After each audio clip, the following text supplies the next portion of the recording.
भारत माता की, भारत माता की, भारत माता की। आंध्र प्रदेश के राज्यपाल सैयद अब्दुल नजीर जी, यहां के लोकप्रिय मुख्यमंत्री मेरे मित्र श्रीमान चंद्रबाबू नायडू जी, नेता अभिनेता डिप्टी सीएम पवन कल्याण जी, केंद्र सरकार में मेरे सहयोगी मंत्रीगण, राज्य सरकार के मंत्रीगण, सभी सांसद और अन्य विधायकगण, अन्य गणमान्य नागरिकगण, भाई और बहनों, आंध्र प्रजला प्रेमा मरियु అభిమానానికి నా కృతజ్ఞతలు, నా అభిమానాన్ని చూపినచే అవకాశం ఇప్పుడు లభించింది। मैं सबसे पहले सीमाचलम वरालक्ष्मी नरसिम्हा स्वामी को प्रणाम करता हूं। आंध्र प्रदेश गवर्नर श्री सैयद अब्दुल नजीर गारू, जननेता मुख्यमंत्री श्री चंद्रबाबु नायडू गारू, नेता मरियु अभिनेత డిప్యూటీ సీఎం పవన్ కళ్యాణ్ గారు, కేంద్ర ప్రభుత్వంలో నా సహచర మంత్రులు, రాష్ట్ర మంత్రులు, ఎంపీలు, ఎమ్మెల్యేలు మరియు ఇతర ప్రముఖులు, సోదర సోదరీమణులు, ఆంధ్రప్రదేశ్ రాష్ట్ర ప్రజల ప్రేమ మరియు అభిమానానికి నా కృతజ్ఞతలు। నా అభిమానం చూపించే అవకాశం ఇప్పుడు నాకు లభించింది।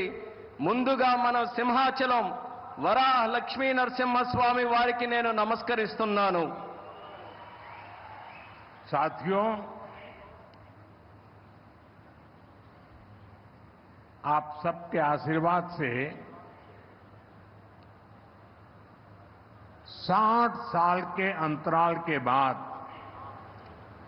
देश में तीसरी बार एक सरकार चुनी गई और सरकार बनने के बाद एक प्रकार से विधिवत रूप से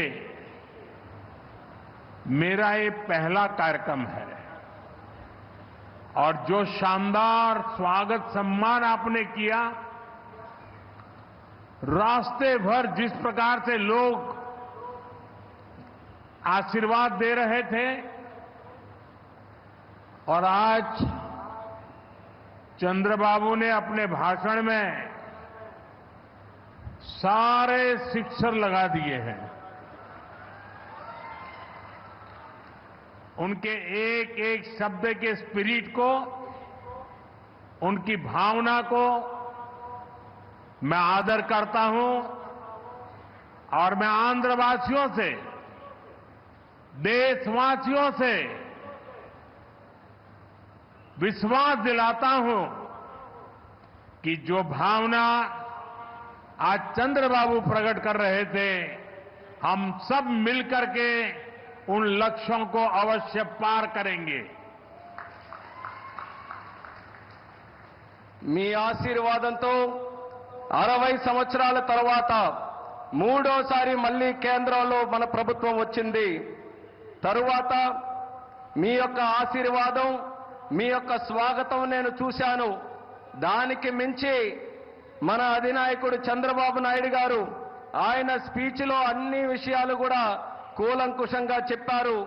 ఆయన చెప్పిన ప్రతి విషయాన్ని కూడా గౌరవిస్తూ ఆంధ్రప్రదేశ్ రాష్ట్రానికి సంబంధించి ముఖ్యమంత్రి వర్యులు, రాష్ట్ర ప్రజలు ఏవైతే విశ్వాసం చూపిస్తున్నారో ఆ విశ్వాసాన్ని ఎక్కడా కూడా భంగం కలిగించకుండా మీ లక్ష్యాలు అన్నిటినీ కూడా సాకారం చేయడానికి నా వంతుగా మీకు సహకరిస్తాను అని తెలియజేస్తున్నాను। साथियों, हमारा आंध्र प्रदेश संभावनाओं का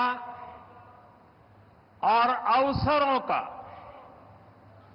पॉसिबिलिटीज और अपॉर्चुनिटीज का राज्य है। जब आंध्र की ये पॉसिबिलिटीज साकार होगी तो आंध्र भी विकसित बनेगा और तभी भारत भी विकसित राष्ट्र बनेगा। इसलिए आंध्र का विकास ये हमारा विजन है। आंध्र के लोगों की सेवा ये हमारा संकल्प है। మిత్రులారా, మన ఆంధ్రప్రదేశ్ సాధ్యతలు మరియు అవకాశాలు కలిగి ఉన్న రాష్ట్రం. ఆంధ్రుల అవకాశాలు సాకారమైనప్పుడు ఆంధ్రప్రదేశ్ రాష్ట్రంతో పాటు భారతదేశం కూడా వికాసవంతంగా అభివృద్ధి చెందుతుంది. అందుకనే ఆంధ్రప్రదేశ్ రాష్ట్రం తాలూకా అభివృద్ధి మా విజన్, ఆంధ్ర ప్రజల సేవే మా సంకల్పం. आंध्र प्रदेश ने 2047 तक राज्य को करीब करीब $2.5 ट्रिलियन की इकोनॉमी बनाने का लक्ष्य रखा है। इस विजन को साकार करने के लिए चंद्रबाबू गारू की सरकार ने स्वर्ण आंध्र एट 2047 की पहल की है। इसमें केंद्र की एनडीए सरकार भी आंध्र प्रदेश के हर लक्ष्य के साथ कंधे से कंधा मिलाकर चल रही है। इसलिए केंद्र सरकार लाखों करोड़ की योजनाओं में आंध्र को विशेष प्राथमिकता दे रही है। 2047 సంవత్సరం కల్లా ఆంధ్రప్రదేశ్ రాష్ట్రంలో $2.5 ట్రిలియన్ ఆర్థిక వ్యవస్థగా తయారు అవ్వాలని లక్ష్యం పెట్టింది. ఈ విజన్ సాకారం చేసేందుకు చంద్రబాబు నాయుడు గారి ప్రభుత్వం స్వర్ణాంధ్ర ఎట్ 2047 అనే కార్యక్రమానికి శ్రీకారం చుట్టింది.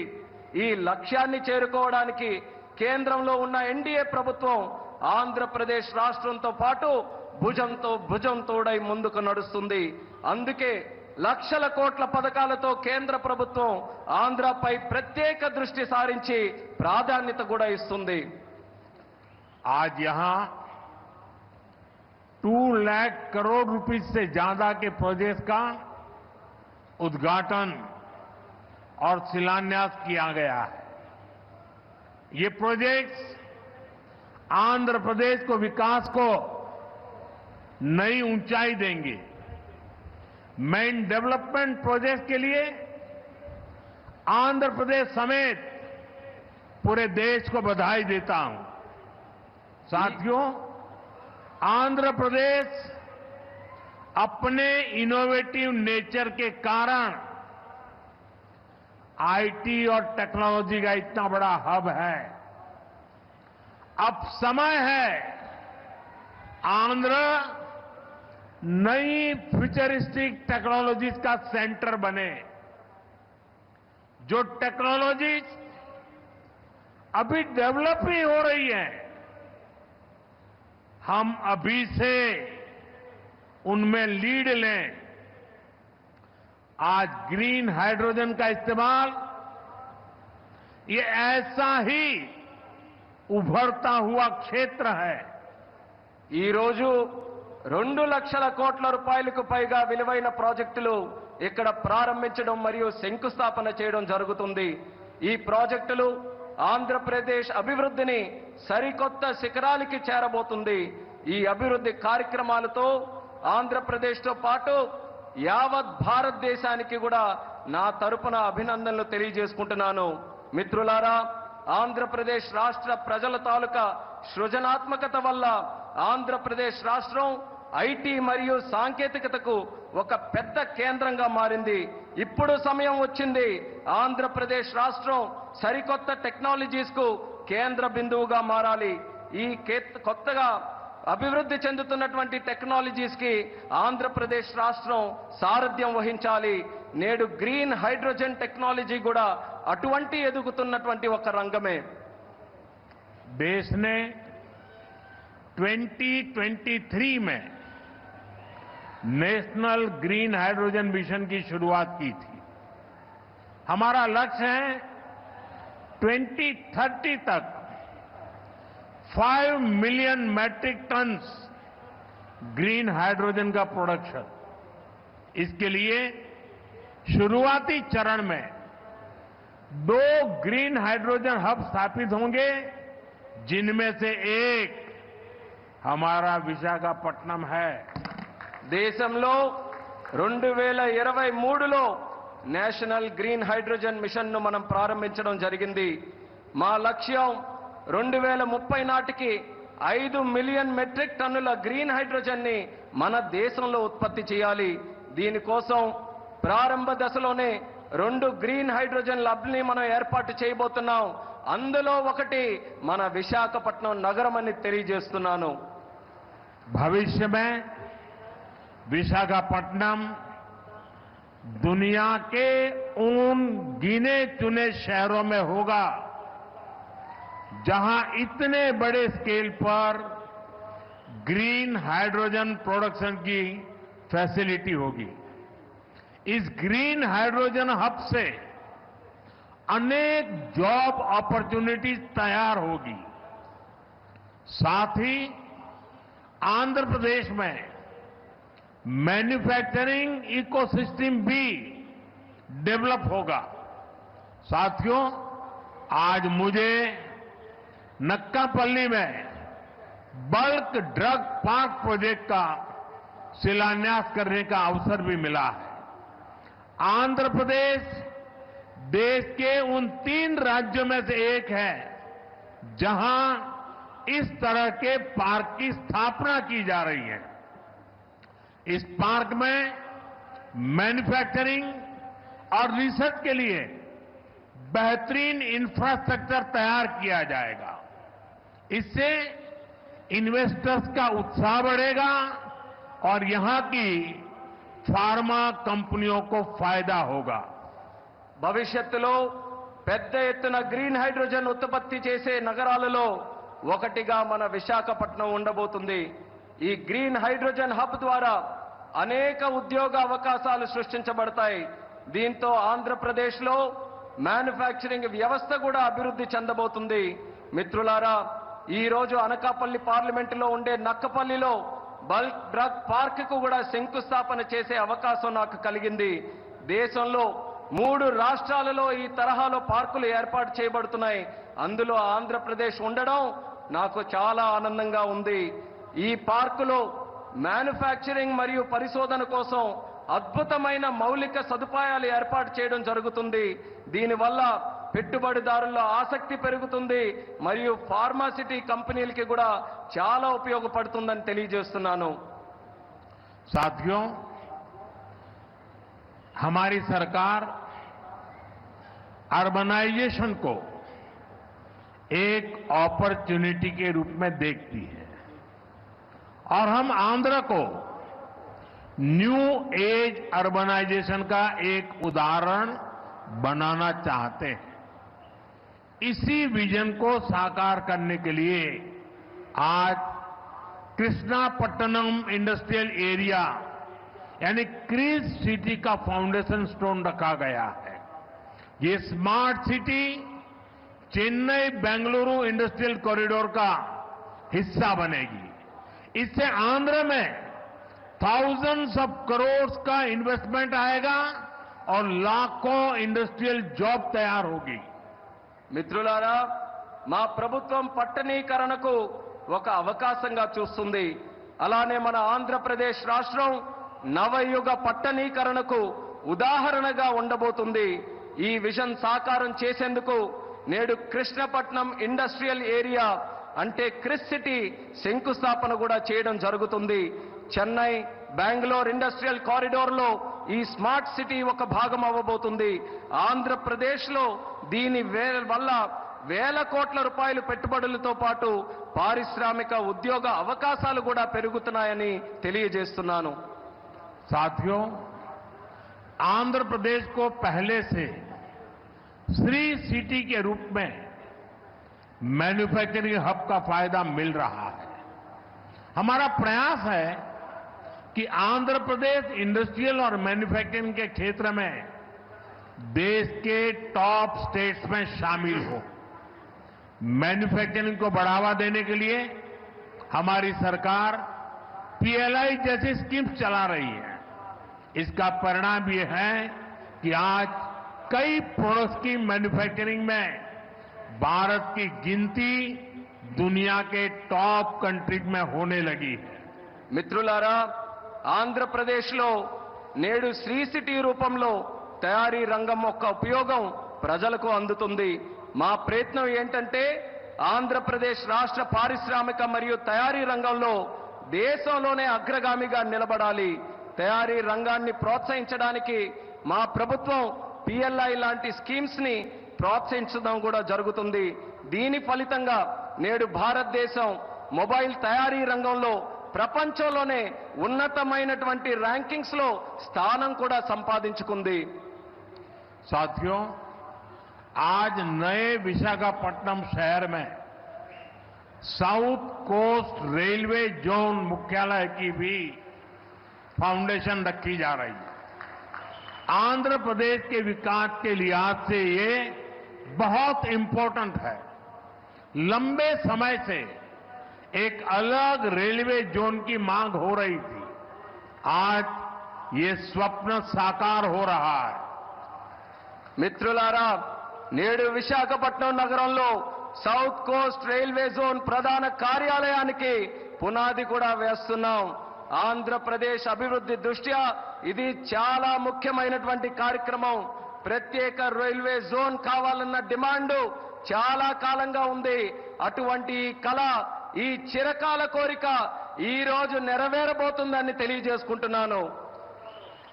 साउथ कोस्ट रेलवे जोन का मुख्यालय बनने के बाद इस पूरे क्षेत्र में कृषि और व्यापार से जुड़ी एक्टिविटीज का विस्तार होगा। इसके अलावा टूरिज्म क्षेत्र और लोकल इकोनॉमी को भी प्रगति के नए अवसर मिलेंगे।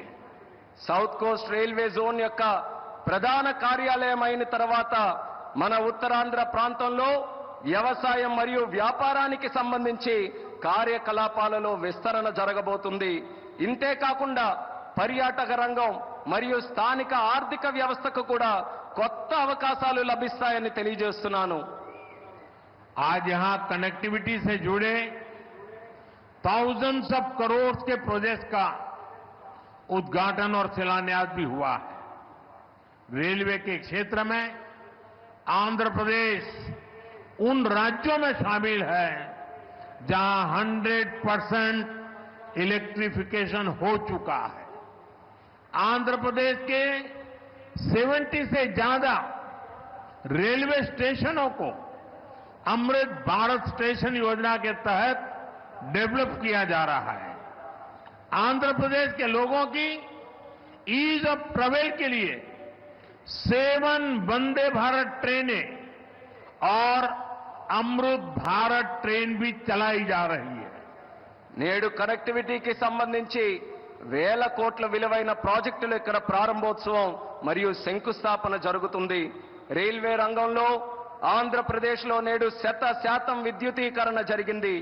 ఆంధ్రప్రదేశ్లోని 70కి పైగా రైల్వే స్టేషన్లు అమృత్ భారత్ స్టేషన్ల కింద అభివృద్ధి చేయబడుతున్నాయి. ఆంధ్రప్రదేశ్ ప్రజల ప్రయాణ సౌలభ్యం కోసం 7 వందే భారత్ రైళ్లు అలాగే అమృత్ భారత్ ట్రైన్లు కూడా నడిపిస్తున్నామని తెలియజేస్తున్నాను. साथियों, आंध्र में ये infrastructure revolution, better connectivity, better सुविधाएं, इनसे पूरे प्रदेश का लैंडस्केप बदलेगा। इससे ईज ऑफ लिविंग और ईज ऑफ डूइंग बिजनेस बढ़ेगा। यही विकास आंध्र की करीब $2.5 ट्रिलियन इकोनॉमी का आधार बनेगा। साथियों, विशाखापट्टनम और आंध्र प्रदेश के कोस्ट सैकड़ों वर्षों से भारत के ट्रेड का गेटवे रहे हैं। आज भी विशाखापट्टनम का उतना ही महत्व है। हम समुद्र से जुड़ी अपॉर्चुनिटी के पूरे इस्तेमाल के लिए ब्लू इकोनॉमी को मिशन मोड में बढ़ावा दे रहे हैं। इसके लिए विशाखापट्टनम फिशिंग हार्बर को और आधुनिक बनाया जा रहा है। మిత్రులారా, ఆంధ్రాలో ఈ మౌలిక సదుపాయాలు విప్లవంతో పాటు మెరుగైన కనెక్టివిటీ, మెరుగైన సౌకర్యాల వల్ల ఆంధ్రప్రదేశ్ రాష్ట్రం ముఖ చిత్రం కూడా మారబోతుంది. దీనివల్ల జీవన సౌలభ్యం, వ్యాపార సౌలభ్యం కూడా పెరగబోతుంది. ఇది ఆంధ్ర యొక్క దాదాపు $2.5 ట్రిలియన్ ఆర్థిక వ్యవస్థకు పునాది కాబోతుంది. మిత్రులారా, విశాఖపట్నం మరియు ఆంధ్రప్రదేశ్లో ఉన్నటువంటి తీర ప్రాంతాలు వందల సంవత్సరాలుగా భారతీయ వాణిజ్యంలో పాలు పంచుకున్నాయి. నేటికి విశాఖపట్నానికి అదే ప్రాముఖ్యత ఉందని కూడా తెలియజేస్తున్నాను. సముద్ర సంబంధిత అవకాశాలు పూర్తిగా వినియోగించుకోవడానికి బ్లూ ఎకానమీని మిషన్ మోడ్లో ముందుకు నడిపించబోతున్నాం. ఇందుకోసం విశాఖపట్నంలో ఉన్నటువంటి షిప్పింగ్ హార్బర్ ని కూడా మరింత ఆధునీకరిస్తబోతున్నామని ఈ సందర్భంగా తెలియజేస్తున్నాను. आंध्रा के हमारे फिशरीज से जुड़े भाई बहनों की इनकम और बिजनेस बढ़े, हम इस दिशा में पूरी संवेदनशीलता से काम कर रहे हैं. हमने फिशरमैन को किसान क्रेडिट कार्ड जैसी सुविधाएं उपलब्ध कराई है. हम समुद्र में सुरक्षा के लिए भी अहम कदम उठा रहे हैं. साथियों, हमारा प्रयास है कि देश के हर सेक्टर में inclusive and all round development होना चाहिए, ताकि विकास का फायदा हर वर्ग को मिले. इसके लिए एनडीए सरकार समृद्ध और आधुनिक आंध्र प्रदेश के निर्माण के लिए प्रतिबद्ध है. आज जिन प्रोजेक्ट का शुभारंभ हो रहा है, उससे आंध्र के लोगों की समृद्धि सुनिश्चित होगी. मैं एक बार फिर इन प्रोजेक्ट के लिए आप सभी को बहुत बहुत बधाई देता हूं. ఆంధ్రాలో మత్స్యకార సోదర సోదరీమణుల ఆదాయం మరియు వ్యాపారం పెరిగే విధంగా పూర్తి నిబద్ధతతో మేము పనిచేయబోతున్నాం. దీనికోసం మత్స్యకారులకి కిసాన్ క్రెడిట్ కార్డు వంటి సౌకర్యాలు కూడా కల్పించాం. సముద్రంలో భద్రత కోసం ముఖ్యమైనటువంటి చర్యలు కూడా తీసుకోబోతున్నాం. మిత్రులారా, దేశంలోని ప్రగతి రంగంలో అందరినీ కలుపుకొని పోవడమే మా తాలూకా ప్రయత్నం. అభివృద్ధి జరగాలి, తద్వారా ప్రతి వర్గానికి అభివృద్ధి తాలూకా ఫలాలు అందాలి. ఇదే మా సంకల్పం. ఇందుకోసం ఎన్డీఏ ప్రభుత్వం సుసంపన్నమైన ఆధునిక ఆంధ్రప్రదేశ్ను సృష్టించబడ్డానికి కట్టుబడి ఉందని కూడా తెలియజేస్తున్నాను. నేడు ప్రారంభించే ప్రాజెక్టులు ఆంధ్ర ప్రజల భవిష్యత్తుకు మరియు వారి శ్రేయస్సుకు మేలు చేయబోతున్నాయి. ఈ ప్రాజెక్టుల కోసం మీ అందరికీ కూడా మరొక్కసారి నా హృదయపూర్వక అభినందనలు తెలియజేసుకుంటున్నాను. ధన్యవాదాలు. आप सबका बहुत बहुत धन्यवाद. అందరికీ కూడా మరొక్కసారి నా హృదయపూర్వక ధన్యవాదాలు.